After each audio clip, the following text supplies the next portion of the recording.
Fox Business Alert amid all the frantic and frothy spending on AI data center equipment. Data server storage and compute giant HPE reported a fourth quarter revenue miss, but the stock is up because revenue came in at $9.68 billion. That's a 14% jump year over year. The short circuit, when it comes to a little bit of a miss there, comes from a 5% slide in server revenue and a 12% drop in hybrid cloud sales. HPE did power up in terms of earnings per share, posting a beat of 62 cents a share, surpassing a 58-cent per share estimate. But what happened when it comes to some of the misses, and we want to know exactly what's going on within the actual pipes of all of these supply chains? How will HPE, a company that serves as the workhorse behind so much of our digital lives, turn up the heat in 2026? HPE CEO Antonio Neri is here to answer that. Antonio, good to see you. I know you're pleased with the numbers. Listen, investors are too. The stock is up more than 1%, around 1.75% at last check. But let's just talk about the fourth quarter. And you give me a sense of everything that people really should know about what happened there. Well, good afternoon, Liz, and thanks for having me. We capped the year with another solid performance. We had record profitable growth in Q4. And as you stated, our revenue was up 14%. But I think what caught the attention from the street is the fact that our operating profits grew 26%. And our core of the operating profit is the amazing job we have done with the integration of Juniper Networks, which really bolster our networking portfolio. And in doing so, we now have a more networking-centric company that allows us to deliver these cloud and AI technologies at scale. And so doing so, we were able to exceed our full-year guidance of earnings per share by 2 pennies and exceed free cash flow by $286 million. Because of that momentum and the significant backlog we have in AI, driven by sovereign and enterprise, we are raising the full-year guidance on networking revenues to the midpoint and EPS, once again, by 5 cents and free cash flow at the midpoint. So very pleased with not the results, but also the momentum, in particular with the integration of Juniper into the company. Well, sure. When you up your guidance, you have confidence. When you say sovereign customers, can you give us a sense of who, or at least where they are on the planet right now? I'm just interested to know who's spending right now when it comes to building up the AI infrastructure. Well, firstly, is our own country, the United States. Let's remind ourselves that Hewlett Packard Enterprise has delivered the #1, #2, and #3 system on the top 500 list of supercomputers, which are for the United States Department of Energy. And just in the last month, we announced with the United States, we're going to build the next 5 systems for Los Alamos, as well as for the Oak Ridge National Laboratory, which is a combination of supercomputing at exascale with massive technologies like liquid cooling, and also AI systems that will advance research in many scientific areas, as well as national security. And then outside the United States, obviously, you have the sovereign AI clouds in Europe and Middle East, where HPE is uniquely positioned because of our heritage in supercomputing, our brand, and our trust that we have built over the decades. So this is a huge growth for us. And yet there are bottlenecks in the supply chain. Your CFO basically said that HPE expects AI server demand to remain uneven because the aforementioned larger sovereign customers are placing orders with longer lead times. Can you give us a sense about these bottlenecks that are congesting some of the supply chain? I almost compare it to a construction project where you can't put the walls up until you have the plumbers come in to rough the plumbing, and then you can't do other things until you have the walls up. So give me a sense of which part is stalling. We also had CoreWeave last month. CoreWeave stock took a hit because it said a third-party customer that helps them build out these AI data centers wasn't producing what they needed fast enough.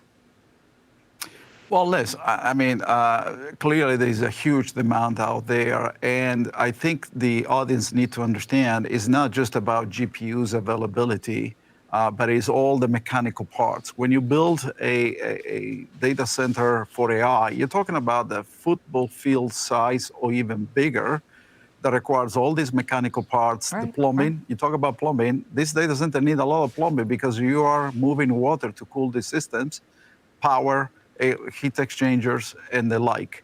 And that takes time to build at scale because sometimes you put hundreds of thousands of GPUs, and now we are reaching million GPUs. And so that's why there is a delay factor in installing the systems, because you don't want to install the system before the rest is completed. And so in the case of sovereign, there is an elongated cycle for that, but the demand continues to be very strong, and ultimately the supply chain will get readjusted to meet the demands as we go forward.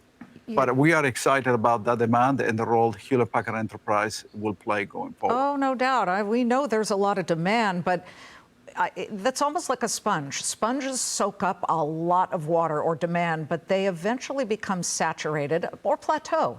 At some point, we will have enough build-out that's been finished. What happens then?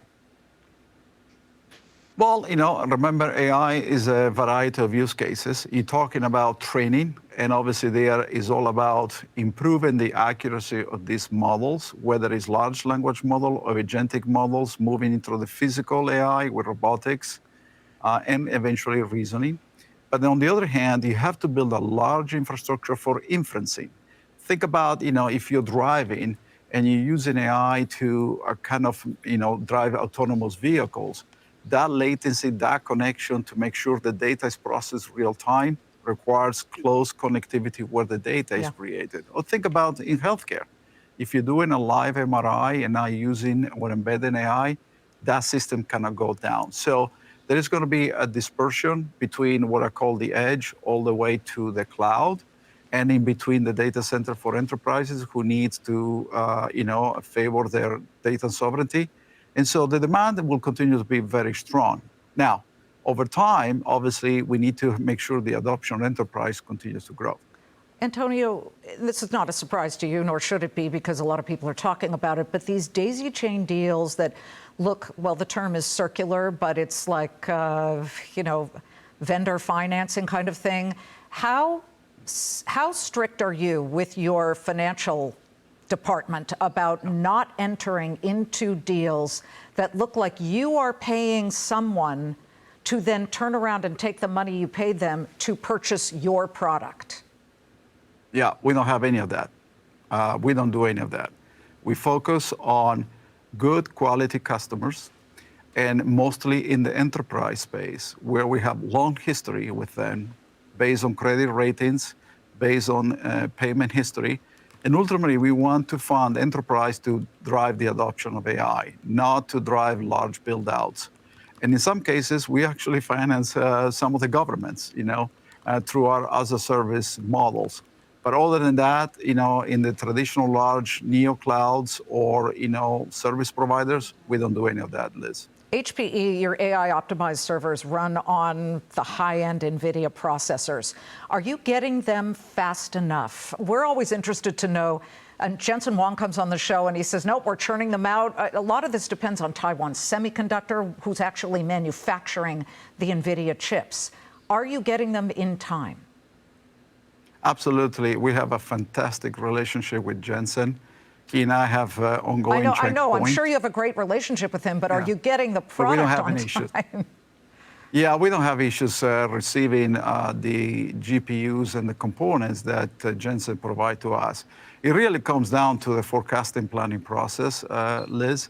Obviously, they are as good as the demand signals and the allocation they give to each of the vendors and partners. So if we do a good job on that front, I have to tell you, we never have an issue. Now, going forward, we also have other choices, right? So that's why this past week here in Barcelona, where I was there early this week, we made an enormous amount of announcements. We're put HP in the position to offer choice and flexibility to our customers in AI, particularly through our networking business. You may be one of the few stocks that's actually trading at a really fair PE, 12. Price to earnings ratio forward, 12. Your stock right now is up 2.5% since we've been talking here. It has moved up, certainly. Antonio, please come back. Thanks so much for joining us.